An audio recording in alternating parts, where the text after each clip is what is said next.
नमस्कार, मैं अनिल शर्मा आपका एक बार फिर से स्वागत करता हूं आपके अपने YouTube channel commerce by Pathak sir में। कल ही हमने ट्रेनिंग के बारे में पढ़ा था, है ना, और आज हम उसके फायदे पढ़ेंगे।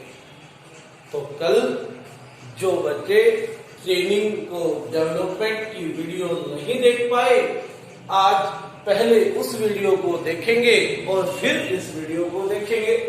ठीक है, तो पहले वो वीडियो, बाद में ये वीडियो, याद रखना। तो आज का जो टॉपिक है वो उसी से संबंधित है, इंपॉर्टेंस या बेनिफिट्स ऑफ ट्रेनिंग। ट्रेनिंग के फायदे क्या है? देखिए, जहां पर ट्रेनिंग प्रोवाइड करवाने के संस्था को फायदे हैं कि उनके लिए अच्छे एम्प्लॉइज तैयार हो जाते हैं, वो मशीनों को अच्छे से संभाल पाते हैं। दूसरी ओर एम्प्लॉइज के लिए भी फायदे, क्योंकि वो स्किल्ड बन जाते हैं। तो दोनों को फायदे हैं, दोनों के लिए ट्रेनिंग इंपॉर्टेंट टर्म है। तो आज इस वीडियो में यही हम कवर करने वाले हैं। ठीक है, बेनिफिट्स टू द ऑर्गेनाइजेशन और बेनिफिट्स टू द एम्प्लॉइज। ठीक है बात। तो पहले हम स्टार्ट कर रहे हैं बेनिफिट्स टू द ऑर्गेनाइजेशन। संस्था को क्या बेनिफिट है? पहला बेनिफिट है सिस्टमैटिक ट्रेनिंग। पहला बेनिफिट क्या रहेगा? सिस्टमैटिक ट्रेनिंग, यानी कि एम्प्लॉइज को जब ट्रेनिंग दी जाती है एक सिस्टम के अंदर, यानी कि सिस्टम के अनुसार उनकी स्किल को बढ़ाए जाने की कोशिश होती। एक तो हमने एम्प्लॉइज ले आए, चलो काम करो, वो कैसा काम कर रहे हैं, कितने रिसोर्सेज वेस्ट कर रहे हैं, टाइम ज्यादा ले रहे हैं, है ना। तो वो तो ये हो गया भाई ट्राई कर लो, ठीक है तो चल जाएगा, नहीं है तो ठीक है। तो ऐसा करने से कई बार फर्म को बहुत ज्यादा लॉसेस हो जाते हैं। तो बेटर क्या है, पहले नए एम्प्लॉइज को सिस्टमैटिक ट्रेनिंग प्रोवाइड करवाई जाए। जब वो ट्रेन हो जाए, उनमें स्किल ऐड हो जाए, तब हम आपको उनको काम करने के लिए तैयार करेंगे और उन्हें उनकी जॉब पर लगाएं। तो इसीलिए सिस्टमैटिक ट्रेनिंग का से बेनिफिट को हो जाता है किसको? फर्म। दूसरा, हायर प्रॉफिट्स। हायर प्रॉफिट, एक ऑर्गेनाइजेशन प्रॉफिट्स कमाने के लिए ही बनी होती है, यानी कि profit maximisation, profit motive one of the major objective of an organisation. और प्रॉफिट डायरेक्टली प्रोडक्शन से जुड़ी होती है, सेलिंग से जुड़ी होती है, फाइनेंस से जुड़ी होती है और वेरियस एक्टिविटीज से जुड़ी होती है। और वो सारी की सारी एक्टिविटीज एम्प्लॉइज को करनी होती है, कर्मचारियों को करनी होती है। अब वो सारे के सारी एक्टिविटीज कैसे करते हैं, इसी बात पे डिपेंड करता है कि आपका प्रॉफिट कितना होगा। यदि वो कम रिसोर्सेज में ज्यादा काम कर लेते हैं तो प्रॉफिट ज्यादा, यानी कि कम कॉस्ट लगेगी। अगर वो रिसोर्सेज ज्यादा यूज करते हैं तो आपका प्रॉफिट कम। तो ट्रेनिंग क्या करती है, उन्हें स्किल ऐड कर देती है, जिसके कारण कॉस्ट कम होगी, और कॉस्ट कम होगी तो प्रॉफिट्स बढ़ेंगे। ठीक हो गई बात, समझ में आ गया होगा। तीसरा, इक्विप्स फ्यूचर मैनेजर्स। ट्रेनिंग से फ्यूचर के लिए मैनेजर्स भी तैयार हो रहे हैं। इक्विप्स फ्यूचर मैनेजर, क्योंकि वो देख रहे हैं कि काम किस तरह से करना है, वो देख रहे हैं कि किसी एक्टिविटी को परफॉर्म कैसे किया जाएगा। ट्रेनिंग फ्यूचर मैनेजर्स को भी तैयार करती है। और इमरजेंसी की केस में सपोज कीजिए कि मैनेजर आज नहीं आया, छुट्टी पे है, तो कोई स्किल्ड मैनेजर होगा, स्किल्ड एम्प्लॉय होगा, आप एक दिन के लिए उसको काम करने के लिए कह दीजिए। तो इमरजेंसी की केस में आपके पास रेडीमेड मैनेजर्स तैयार हो जाते हैं यदि आप ट्रेनिंग प्रोवाइड करते हैं। दूसरा, नेक्स्ट है रिड्यूसेस एब्सेंटिज्म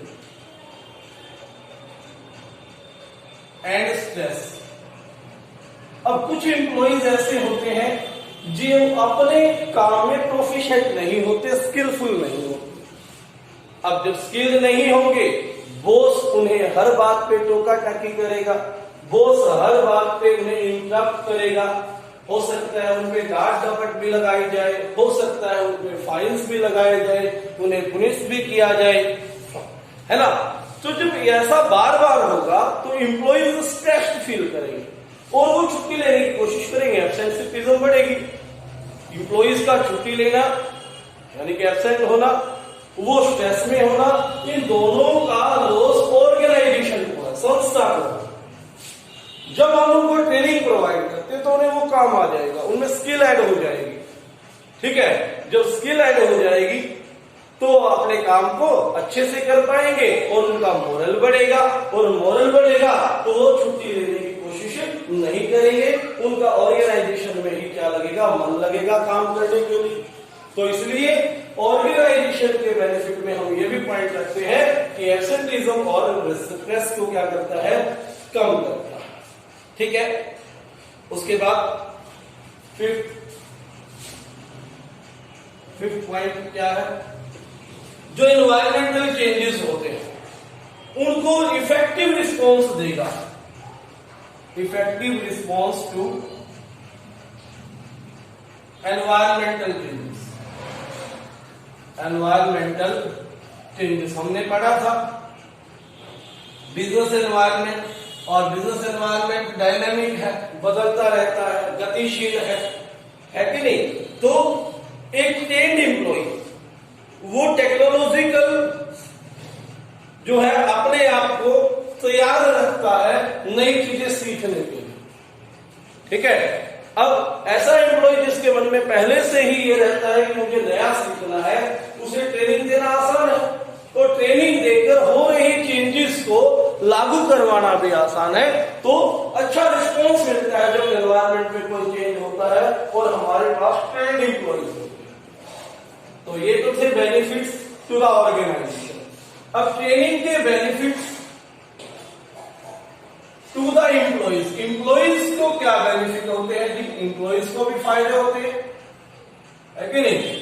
एम्प्लॉइज को भी क्या होते हैं, फायदे होते हैं ट्रेनिंग से। क्या फायदा होता है भाई, अब अगर स्किल्ड बनेगा, अपने काम में प्रोफिशिएंट बनेगा, तो उसका कैरियर अच्छा बन जाएगा भाई, ठीक है। यानी कि बेटर कैरियर ऑप्शंस रहेंगे, उसे अच्छी प्रमोशन मिलेगी, ठीक है, और ट्रांसफर करके भी उसे बहुत अच्छी जगह भेजा जा सकता है, प्रमोशन से सैलरी भी बढ़ेगी, तो उसके कैरियर में एडवांसमेंट आ जाएगी और वो एक फ्यूचर में अच्छा एम्प्लॉय बन के उभरेगा जब उसको क्या कर दिया जाएगा, ट्रेनिंग प्रोवाइड करवाई जाए, ठीक है। उसके बाद हम, जी हाँ ये भी है, दूसरा पॉइंट है इंक्रीज अर्निंग्स।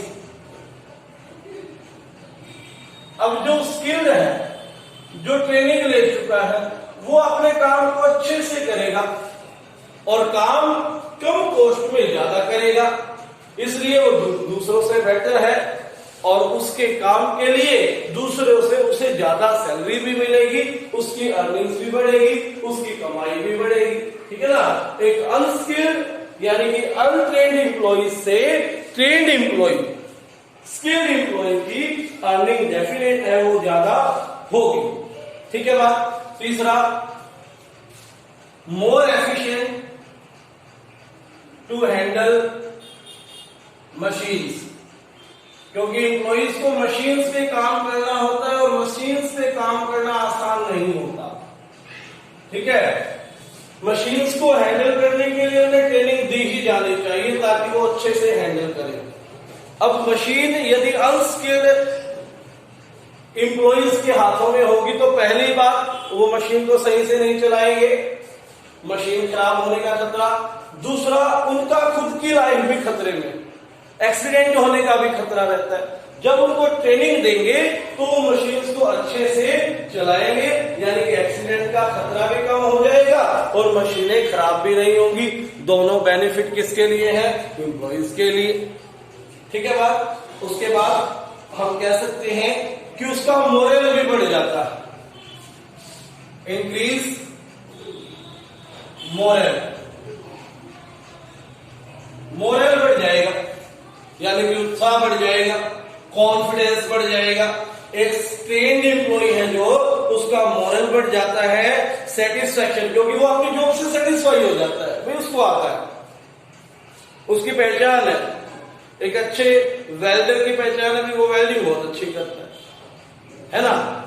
एक अच्छे टीचर की पहचान है कि वो टीचिंग अच्छी करता है, ठीक है।